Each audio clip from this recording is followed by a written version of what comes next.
जय मसीह। आज 17 फेब्रुअरी 2020 तदनुसार 5 फागुन 2076 सोमबार। आज हामी माथिल्लो कोठाबाट हेर्नेछौँ। आजको शीर्षक छ विश्वासमा लगनशीलता। आज हामी परमेश्वरको वचन लुका 2को 25देखि 35सम्म पाठ गर्नेछौँ।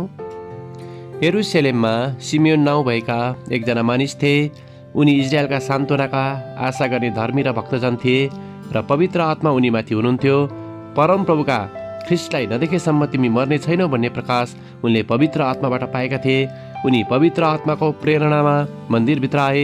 जब आमा बुवाले बालक येशूलाई उहाँको निम्ति व्यवस्था अनुसारको विधि गर्नलाई मन्दिरभित्र ल्याए, तब उनले उहाँलाई आफ्नो काखमा लिए र परमेश्वरलाई धन्यवाद दिएर भने, अब हे परमप्रभु, आफ्नो वचन अनुसार तपाईँले आफ्नो दासलाई शान्तिसँग बिदा दिनुहोस्, किनकि मेरा आँखाले तपाईँको उद्धार देखेका छन्, जो तपाईँले सबै मानिसहरूका सामुन्ने तयार पार्नुभएको छ। अन्य जातिहरूलाई प्रकाशको निम्ति ज्योति र तपाईँको जाति इजरायललाई महिमाको निम्ति ज्योति। अनि उहाँका बुवा र आमा उहाँको बारेमा बोलेका कुरामा छक्क परे। सिमियोनले तिनीहरूलाई आशीर्वाद दिए र उहाँकी आमा मरियमलाई भने, हेर, यो बालक इजरायलमा धेरैको पतन र उत्थानको निम्ति र धेरैबाट विरोधमा बोलिने एउटा चिन्हको निम्ति नियुक्त गरिएको छ, ताकि धेरै हृदयका विचारहरू प्रकट हुन् अनि तरबारले तिम्रो आफ्नै हृदय पनि छेड्नेछ। आमेन। सिमियोन इजरायलका सान्त्वनाको आशा गर्ने धर्मी र भक्तजन थिए र पवित्र आत्मा उनीमाथि हुनुहुन्थ्यो। लुका 2को 25। लेखक आफ्नो अनुभवलाई यहाँ यसरी वर्णन गर्नुहुन्छ। मेरो विश्वासमा प्राय म लगनशीलता र धैर्यताको कमी भएको पाउँदछु, तर मेरा हजुरबुवा र आमाको उदाहरणबाट म प्रेरित हुँदछु। उहाँहरू कम्युनिस्ट शासनको त्रासमा भएर जिउनुभयो, तर संसारका निराशाजनक कुराहरूद्वारा उहाँहरू कहिले पनि टुट्नु भएन। मेरो हजुरबुवा आमाले लामो समयको पर्खाइको निम्ति तयारी गर्नुभयो र आफ्नो विश्वासलाई बलियो बनाइराख्नुभयो। उहाँहरूको आशामा उहाँहरू स्थिर रहनुभयो र परमेश्वरप्रतिको उहाँहरूको प्रेमलाई कहिले पनि चिसिन दिनु भएन।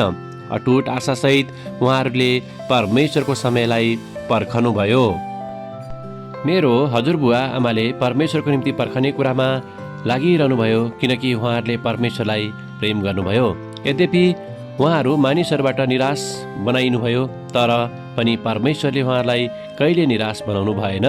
सिमियोनले वफादार भई मसीहको आगमनलाई पर्खे झैँ मेरा हजुरबुवा आमाहरू स्थिर भइरहनुभयो। हामी हाम्रा सन्तानहरू र नाति नातिनाहरूलाई लगनशीलताको गुणबारे सिकाउन सक्छौँ। म प्रार्थना गर्छु कि हामी आउने पुस्ताको निम्ति लगनशीलताको उदाहरण बन्न सकौँ, ताकि ख्रिस्टको आगमनको निम्ति शान्त भएर पूर्ण आनन्दले पर्खनु भन्नाले के हो सो उनीहरूले सिक्न सकुन् अनि जान्न सकुन्। आमेन। आजको विचार, विश्वासमा लगनशील हुन कसले मलाई प्रेरणा प्रदान गरेको छ? प्रार्थना। प्यारो प्रभु, तपाईँको आगमनलाई लगनशीलता र बलियो विश्वाससहित पर्खन हामीलाई सहायता गर्नुहोस्, येशूको नाउँमा। आमेन। आजको लेखक दानियल तोपास्की, बुल्गेरिया। आजको प्रार्थनाको विषय राजनैतिक अस्थिरतामा बाँचिरहेका मानिसहरूको निम्ति।